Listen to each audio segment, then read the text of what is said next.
Le journal Christophe Lamar. Bonjour Christophe. Bonjour Dimitri, bonjour à tous. La nuit porte conseil, dit-on, dans le cas du débat sur la réforme des retraites. Elle a peut-être permis d'apaiser les esprits. L'Assemblée nationale théâtre hier d'un nouvel incident. Un de plus. Au départ, il y a l'intervention du député de la France Insoumise, Aurélien Saint-Toul, sur le cas de ces salariés morts au travail. Pour lui, un seul responsable, c'est le ministre Olivier Dussopt, qualifié d'assassin. Extrait. Vous ne pouvez pas arriver ici et me dire que la suppression des CHSCT n'a eu aucun effet. Ce sont 150 orphelins, veuves en plus, et vous avez la responsabilité de ces choix politiques. Vous êtes un imposteur et un assassin. Un tollé dans l'hémicycle, colère à droite, au centre et même à gauche. Un choc, une humiliation, insulte intolérable pour le député communiste André Chassaigne qui pourtant en a vu d'autres. Suspension de séance, excuse publique d'Aurélien Saint-Toul. L'insoumis pourrait bien connaître le même sort que son collègue Thomas Porte.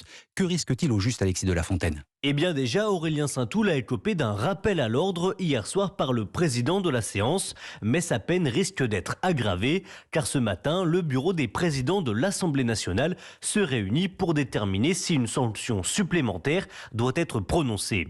Pour Olivier Marleix, membre du bureau et patron des Républicains, c'est nécessaire. Quel exemple on donne? Tout ça est absolument intolérable, parfaitement irresponsable de la part d'élus de la nation. Donc j'espère qu'il y aura une sanction d'apporter à ces propos. J'espère qu'on viendra à la raison. Il faut que les députés de la France Insoumise se rendent compte non seulement de l'image, mais de la violence qu'ils créent. Alors ce matin, Aurélien Saint-Toul risque la même punition que son collègue insoumis Thomas Porte.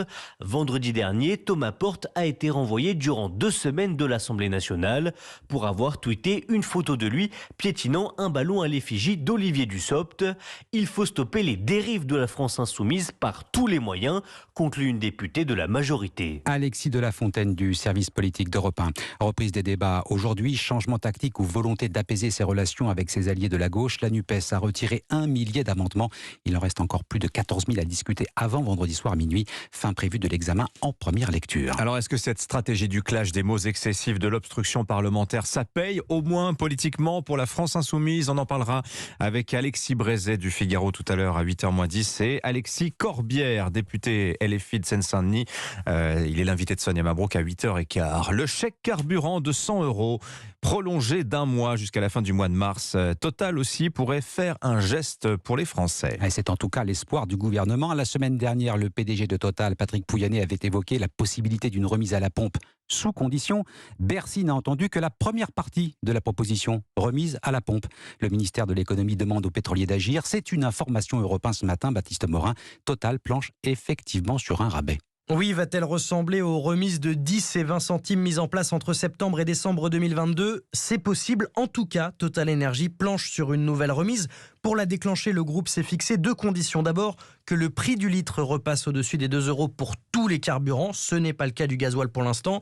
Et puis, que le climat social soit apaisé. Car Total Energy s'est rendu compte que les grèves dans ses raffineries à l'automne dernier ont empêché certains automobilistes de faire le plein dans les stations du groupe et donc de profiter de la remise. Le groupe avait notamment prévu un budget supérieur aux 550 millions d'euros que la réduction lui a finalement coûté. Total Energy cherche aussi à ne pas susciter une ruée des automobilistes à la pompe avec cette nouvelle réduction. Cela pourrait passer par une mise en place plus étalée dans le temps. Baptiste Morin, chef du service économie d'Europe 1. Les médecins libéraux à nouveau dans la rue. Ils fermeront leur cabinet et manifesteront aujourd'hui à Paris. 2 revendications majeures. L'augmentation du tarif de la consultation, 30 € minimum contre 25 actuellement. Et le retrait du projet de loi Rist, un texte qui envisage d'élargir l'accès à certaines professions paramédicales sans passer par la case du médecin traitant. On en parle dans un instant avec Franck De Vulder, le président de la Confédération des syndicats médicaux français. Europe 1, il est 7h05. En Ukraine, l'armée russe poursuit son offensive dans le sud-est. Un conflit qui met les capacités industrielles ukrainiennes et surtout occidentales à rude épreuve. Mais fournir des pièces d'artillerie, des chars ou encore des fusils, c'est bien, mais il faut pouvoir produire les munitions. Ce conflit teste la capacité des 2 camps à alimenter le champ de bataille. Kiev consomme plus d'obus que les Occidentaux ne peuvent en fabriquer. Cette question sera au centre de la réunion de l'OTAN. Aujourd'hui, William Molinier, la Russie fait un pari, celui de la guerre d'usure, la guerre d'attrition en langage militaire.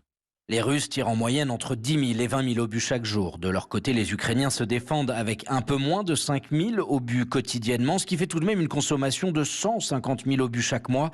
Et c'est déjà au-delà de la capacité de production annuelle de l'industrie de défense française. Même le Pentagone est pris à défaut. Les Américains ont engagé le passage de 15 000 obus fabriqués chaque mois à 90 000.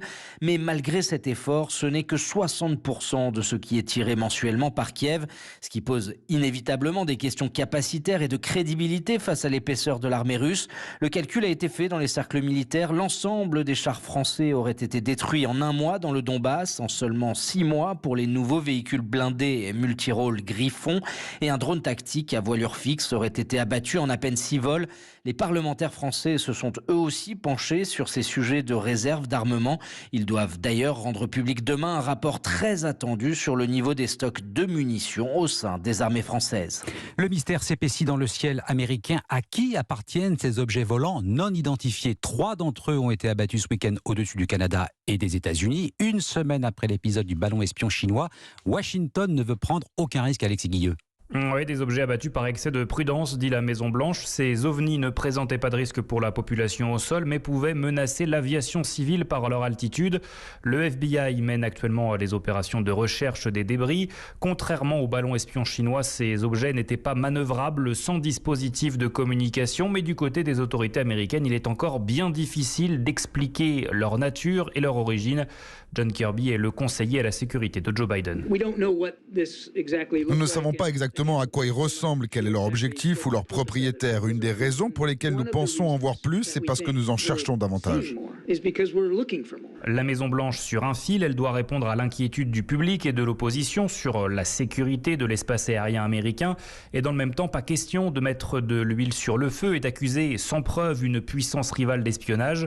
En tout cas, pour calmer les ardeurs des fans de science-fiction, Washington l'assure, il n'y a aucune indication d'activité extraterrestre. Alexis Guilleux, correspondant d'Europe 1 aux États-Unis. Et puis ce sera l'événement de la soirée en football, et c'est à vivre évidemment sur Europe 1, Paris Saint-Germain, Bayern Munich en Ligue des Champions. Un 8e de finale aller très incertain pour des Parisiens en panne de confiance et chahuté par le public du parc. C'est le moment de le dire, non pas avec des fleurs, tiens, mais avec des bus, Saint-Valentin oblige. Ça tombe bien, Cyril de la Morinerie, Kylian Mbappé pourrait jouer ce soir. Oui, Kylian Mbappé, blessé au début du mois à la cuisse gauche, a récupéré beaucoup plus vite que prévu.